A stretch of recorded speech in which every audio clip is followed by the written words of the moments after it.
But the new budget before the County Board of Supervisors calls for a cut of nearly $5 million in services to illegal immigrants and to certain other indigents the county says do not qualify legally for free health care.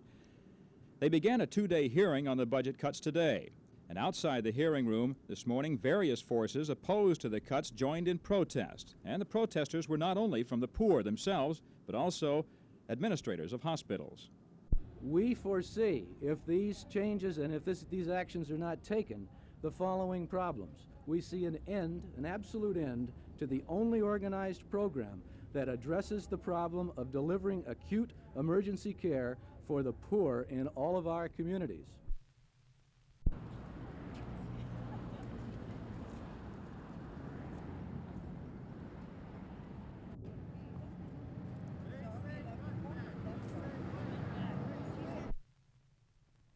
It is the law in California that poor people are entitled to the same quality of medical care as those who can afford to pay for it get.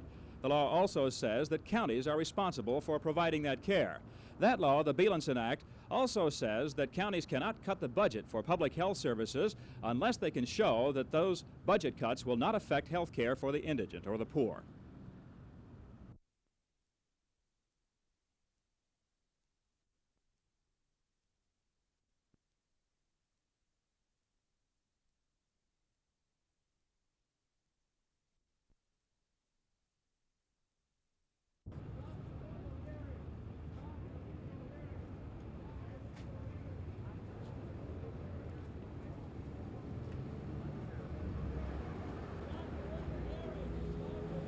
The matter of cutting back on health services could end up in court if the supervisors stick to the budget cuts as planned now. For News at 10, I'm Kenneth Gale at the Hall of Administration downtown.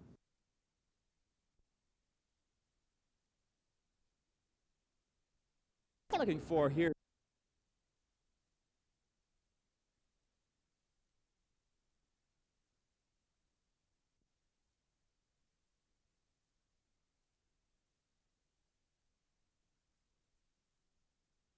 interruption. Our last recommendation is that that recognition be given to the physician's role in delivering emergency health care in this community.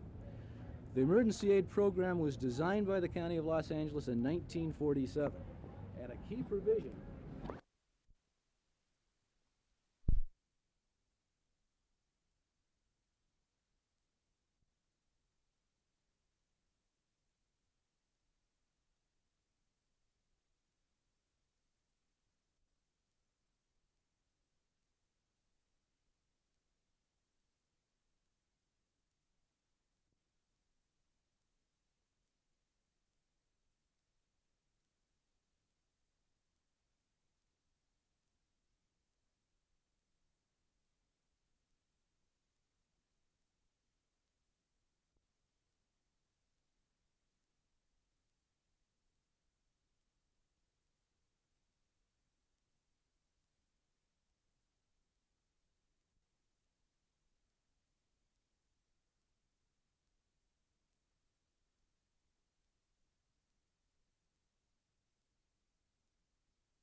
It is the law in California that poor people are entitled to the same quality of medical care that people who can afford to pay for it get.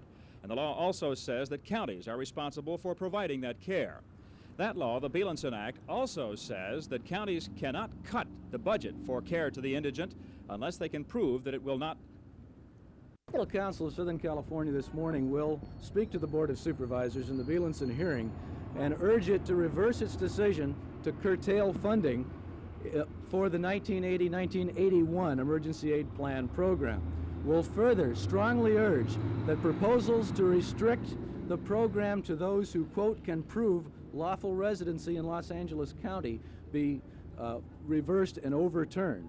Lastly, the Hospital Council will request that a study be conducted by a recognized and broadly represented community agency, such as the United Way, on the issue of health care delivery, emergency health care delivery for the indigents of screening program directed at a single sector of our population, one that is both inhumane and, by the way, in our opinion, the opinion of those, danger exists to those healthcare facilities who are most delivering care to the aged and the poor of this community.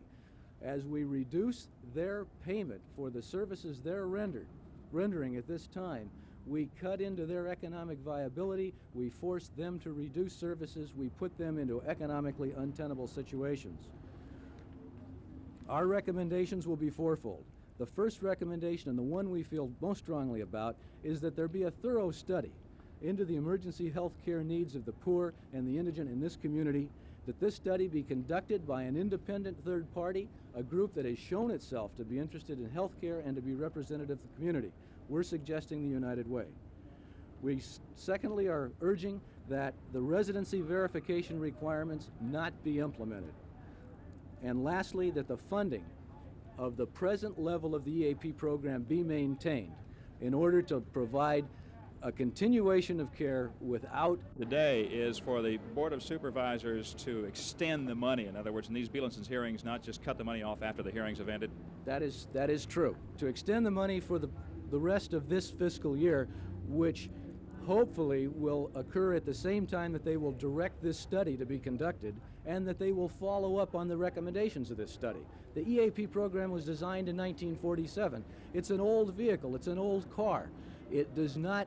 It has not been modified, it has not been improved. If anything, its workload has been increased and its fuel's been cut back. What you're talking about, but what you're talking about too is a small, relatively small program that would extend aid to illegal aliens. Is that right? But you've got a whole laundry list of things that account for a lot more money than just the few $1 million. That's very true. The illegal alien is a part of it. I think we want to remember there are close to 1,300,000 illegal aliens in this community. They're tax-paying neighbors of many of us. There are approximately 800,000 indigents in this community, many of whom, for one reason or another, qualify and need care under a county program. The county program that it was adopted in '47 is EAP, and it allowed the county to meet its obligation under state law to care for the indigent in such far-flung communities as Pomona. Remember, in Pomona there is no county facility. An indigent, injured in Pomona must somehow be transported to downtown Los Angeles. Just to sum up, you're talking about 2 million people who do not qualify for Medi-Cal or other state or federal funds. Is that it? No, I can't say that. There are 700 to 800,000 indigents, according to the data that we're looking at, about 1.3 illegal aliens. Now, many of the illegal aliens probably do not need this program. They're holding responsible jobs. They qualify for health insurance and whatnot. So no, I can't go along with your 2 million. Isn't the main question here illegal?